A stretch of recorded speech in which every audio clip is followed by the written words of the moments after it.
everyone. I'm Mark Plaster, Executive Editor of Emergency Physicians Monthly. And I'm Jondavid Landon. And this is EP Talk, the place where emergency physicians, aka ER docs, come to talk about things that are important to us and things sometimes that are just personal, sometimes they're professional, sometimes even every now and then political. But today I've got a new co-host that's going to be coming in with me, the next generation of emergency physicians, Jondavid Landon. I wanted everybody to kind of meet him and hear his little bit of his story, and so that you'll sort of understand why I picked him. But anyway, I've known JD for literally almost 20 years. I remember him as a high school student telling me that he wanted to become a physician, and he was one of the first kids I'd ever talked to that I thought, this kid has it. I think he could be a physician. And lo and behold, here he is 20 years later, just now emerging from that long pipeline of training, ultrasound fellowship, and now in attending. So welcome to the profession, JD. Thank you. Good to be here finally. Yeah. Tell me, I want to go back a little bit because I want everybody to kind of understand your story a little bit about, because when I first met you, you were kind of a long-haired surfer boy from New Jersey, and I didn't know what to think of you. I just knew you were smart. And so, but tell me where life has taken you and how you ended up here. Yeah, my route to emergency medicine has had a lot of loops and turns and back twists. I had certainly somewhat of a harebrained idea in high school that, maybe I'll be a physician. I don't know. I didn't really have a lot of mentors, so to speak. And I think mentors is probably the key word that allows everybody to get into medicine. But I ended up, I was pre-med in college and undergrad. And I think it was the end of my first semester where I looked around. All these like gunners, type A, they were studying 24/7. They were like not quite stealing each other's cheat sheets, but like pretty close, not sharing answers. And I was like, these are not my people. and by the end of bio 2, I was like, okay, I'm out. So I actually switched to international affairs and communication arts. I spent some time doing video, film, focused on the Middle East. Of course, that was in the early years of 9/11. Something that certainly shaped my life in high school. And so I thought that I was going to be going to Egypt, learning Arabic, and maybe working for the CIA. When all those doors kind of closed, I didn't what every young 20-something-year-old male does who had thankfully a good scholarship to college and didn't have a lot of debt to pay. I went and jumped on a sailboat and lived on a sailboat for a couple of years. That's what every young guy your age dreamed of doing, but they didn't actually get to do it. Yeah, that's exactly right.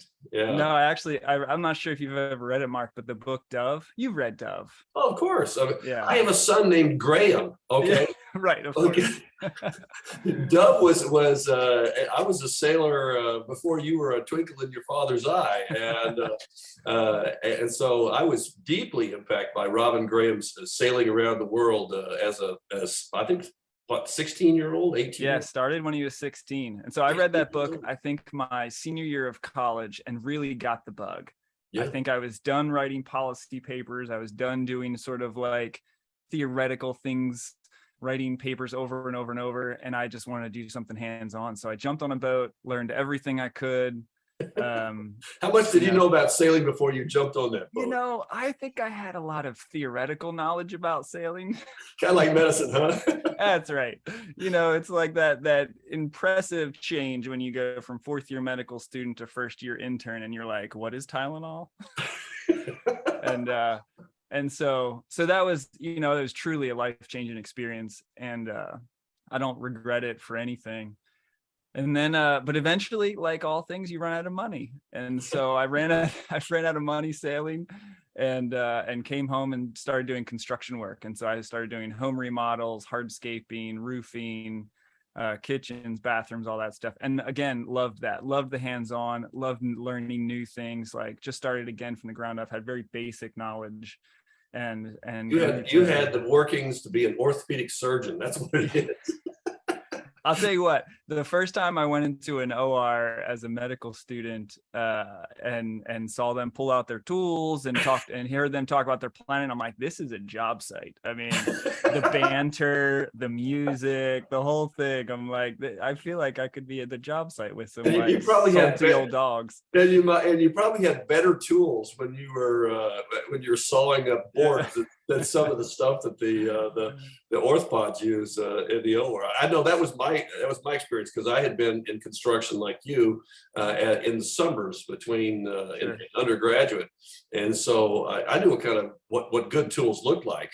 And I came into the operating room, they pulled out this stuff, and I went, my gosh, this stuff is terrible, and because I didn't understand the difficulties of sterilizing a skill saw.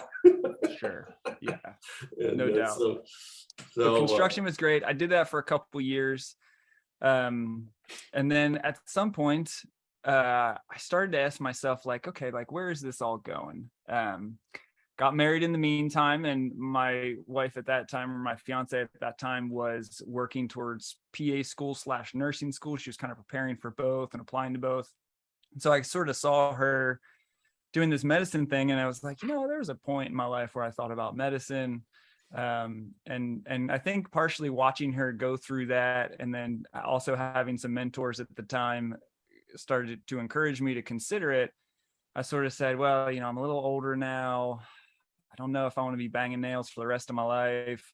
If I'm going to have a family, I think I want to be able to support them. And I think I was also at a point where I was feeling intellectually unstimulated. Yeah. And I think medicine became fascinating to me. The idea of being a forever learner, the idea of getting to merge kind of helping people with also fixing things. I certainly had figured out that I liked fixing things by that point. The carpenter has never left you, has it? No, it has most certainly not. Although I will say that emergency medicine has been slightly different than I think what the pitch was. But it's still it's been it's been a phenomenal journey, and I still say to this day it's most certainly a privilege and an honor to get to be an ER doc. Well, you kind of jumped over some things there. When you decided to go back, you didn't have the prerequisites, and so I remember these, because I was still, I was there for kind of at a distance watching this happen, and I remember you had to go back and take all your sciences, one giant bolus. And where'd you go? Georgetown, right? You went to Georgetown? Yeah. So I started shopping around for the post-bac pre-med programs, which is like the losers who couldn't figure out that they wanted to do medicine the first time around. And so look, it's one of those things where if I knew then what I know now, what it would be, what it would take. I like to think I would do it again. I'm not sure I would, though. It was about a semester, 2.5 semesters of just straight science. So bio, physics, chem, and I came, Mark, from a very, up until 11th grade in high school, I came from a very small parochial school with teachers who may or may not have had degrees, and all people who had the best of intentions and were amazing people, but as far as academically goes, was not certainly rigorous by any means. Yeah. So I'll tell you what, jumping into Georgetown, like literally having never done actual physics, like it's embarrassing to say that.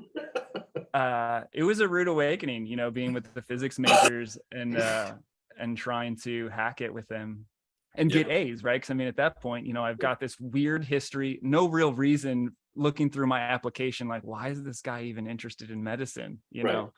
And so I had to get all A's, and I did, but it was a dark time for sure. A lot of sleepless nights and stress, but the thought process was, if I can survive and get A's at Georgetown in all these classes, maybe I've got a chance at actually making it through med school. Yeah, exactly. Now, I remember you telling me about your interview in medical school. was not a thorough examination of your science knowledge, was it? No, my CV, even to this day, I leave this stuff on there, but it's had stuff like, first mate and captain of a 36-foot sailing vessel, Maribel Ann, renovation projects and inner city rehab and development, all this stuff. And my admissions counselor literally just kind of looked at me and said, like, you're going to have to explain this to me. Like, how are you here? Why are you here? Why? Thankfully, they were willing to sort of look a little outside the box, and I appreciated the opportunity and tried to make the most of it. Yeah. I remember some of the best physicians I know are people who have had different backgrounds. Maybe not to say that the student who's laser focused on medicine from the very beginning is not prepared, because that's I came in as a freshman the very first day, said I'm going to be a doctor, and was laser focused on that. But a good friend of my son's was a violin performance major, and then went on and applied to medical school after being an accomplished violinist, and now he's a neurosurgeon. Oh, wow. I mean, so I think that people, it's really helpful when people bring to medicine a variety of experiences, and we'll, in future podcasts, we're going to talk about the mentality of emergency medicine. And I think that part of that is there's a lot of emergency physicians who have come from different experiences, and they bring that background into the ER and into emergency medicine. And I think we benefit from that, benefit a great deal. The adventure, okay, when you went to medical school, I mean, what was it? I mean, obviously, you and I were still in touch, and you were thinking about what to do. What tipped the scales for you for being an emergency physician, going to emergency medicine? That's a great question. I think that I had some exposures to some ER docs early, and I like the people, and it kind of jive with the people, and I'm like 100% the stereotype, ADD and rock climber and thrill seeker, hands down, that's me pinned. But I didn't want to completely corner myself or pigeonhole myself. And so I was actually pretty aggressive with seriously considering every specialty. Yep. And so as I got exposure to places, I mean, I still I got involved in emergency medicine interest group on the side, because I wanted to make sure that if that's where I was going to end up, I would be set up. Yep. But no, every time we did a different clinical rotation or I got different exposure, I really put myself in the shoes and said, could I do this for the rest of my life? And, as I think it also is stereotypical, each rotation, I was like, wow, I could totally do this. Yeah. This would be fun. Yeah. The funniest time I remember being on my neurology rotation, we had a really great kind of lead doc.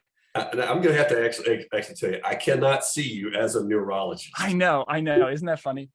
And this is why it's a hilarious story to me, because looking back, I'm like, oh God, I really dodged a bullet on that one.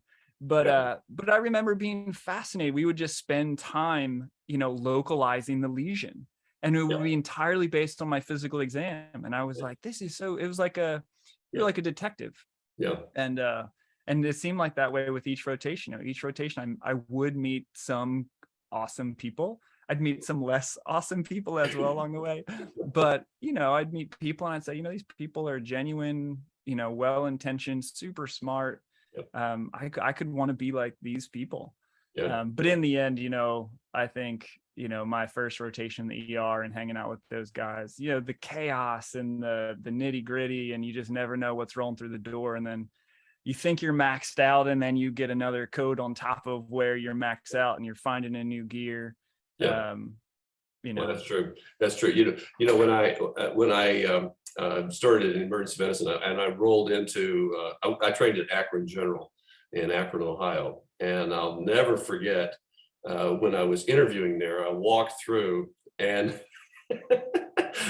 I don't think I got that residency because of my interest in emergency medicine. I got that interest, the spot, because I was 6'5" and had played collegiate basketball. And it so happened that the hospital had they did a benefit basketball game every year against the crosstown rivals, Akron City Hospital, and they took it seriously. And so it was more like a draft.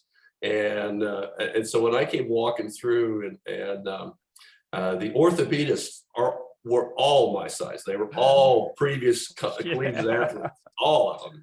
And they were licking their chops. I think they got to the director and said, well, we want that guy. He may be dumb as a rock, but we want that guy.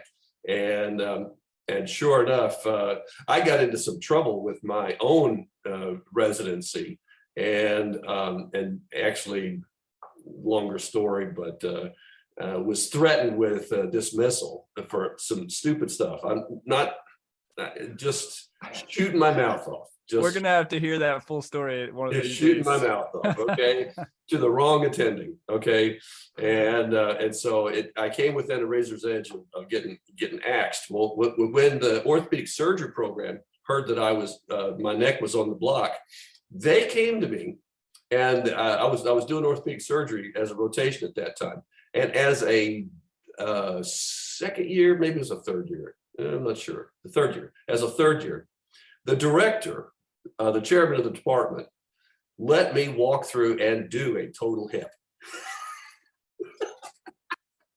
Wow. Actually do a total hip. It was crazy because I'll never forget, because it was the only time I've ever seen the operating room table pushed up to its maximum height, because everybody around the table, including the chairman of the department, was my size, and all the nurses were on stools and everything else trying to. They're all like, yeah, they're all up there. They're trying to help with that. And anyway, but I came home and I said, and they offered me a spot. They said, if something happens in EM, come over and you'll be an orthopod with us. And I will never forget, I went home from that and I said, that was great once, but if I did that every freaking day or twice, 3-4 times a week, I think I would shoot myself. And so I toughed it out, made my apologies and mea culpas and whatnot, and I was able to stay in the program and finish it up. Anyway, it was interesting that you look at all these other things, you say, well, I could be this or I could be that, but my personality, like you say, the personality of ruling in chaos and the hustle of the ER, I think that's what kind of eventually brought me back to where I am now. Now, I only got a few more minutes with you, and I want to ask you about your ultrasound fellowship. Yeah. And you decided to spend an extra year after all that, okay? College and gap and post-bac and medical school and residency, you hadn't had enough. And you decided to take another giant bite of the apple and delay attending work for another year while you learned to do ultrasound. Tell me about why you did that. So it's funny, I think I always, probably since third year of med school or fourth year of med school, I took an emergency medicine ultrasound rotation as a med student at university. I don't know if I mentioned, I went to University of Maryland School of Medicine. Love that place. Love the people. Great program. Scalia. What's that? Scalia is there? Yeah. So he's, I believe he's still over there at shock trauma. Obviously shock trauma is a blast. Yeah, I trained there a while ago. I actually knew R. Adams Cowley. That's how long. Did you really? I did. I actually knew R. Adams Cowley. So unfortunately, that does really date me. I'm sure that was an honor. So I think I knew then, getting into the weeds about, ultrasound diagnostics of pericardial tamponade and all the different cool things we could find out using this bedside POCUS tool. I think I knew then for sure I was going to go into emergency medicine, and I was very likely going to do ultrasound fellowship. I almost forewent ultrasound for a crit care fellowship, was very close, but decided to save my marriage and settle and negotiate on the 1-year fellowship rather than the 2-year fellowship. By this point, we have had 3 children, and I think she was ready for a little more money and a little more of my time, which is, she is a nurse, a labor and delivery nurse. She worked full time, put me through med school. And so I most certainly owed her anything and everything that she wanted. It makes that medical school debt look pretty small, actually. When you Yeah, think really, I can't imagine. I mean, there's still plenty of it, but I can't imagine not having had her to float us through there. So I was super thrilled and excited to do ultrasound fellowship. And it was, my residency program was pretty aggressive with our ultrasound training. A lot of our faculty were ultrasound fellowship trained themselves.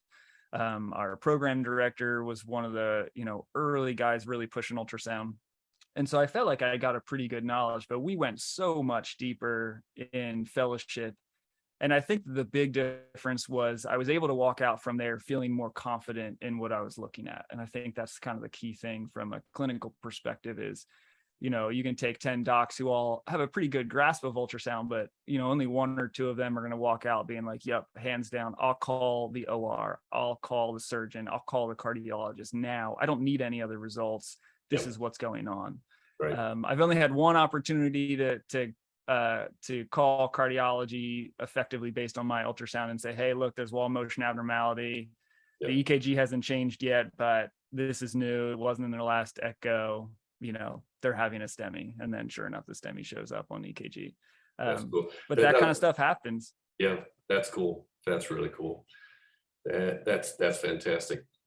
Well, we've kind of run out of time, and but we'll be back to talk about ultrasound in another episode of EP Talk. It's fun. It's fun catching up with the history of JD Landon, and it's going to be a lot of fun sharing as often as you can. Now you're working, and you won't be able to jump on all the podcasts. We've got a big lineup coming up. I've got a podcast coming up with Bill Sullivan, who's talking about some interesting legal perspectives. For all the viewers and listeners of EP Talk, this is a new season. As you know, we've gone completely digital, which means that we're going to be emphasizing some of the personalities and questions digitally and through podcasts and a lot of other ways. So join us for EP Talk. I think that you'll learn something.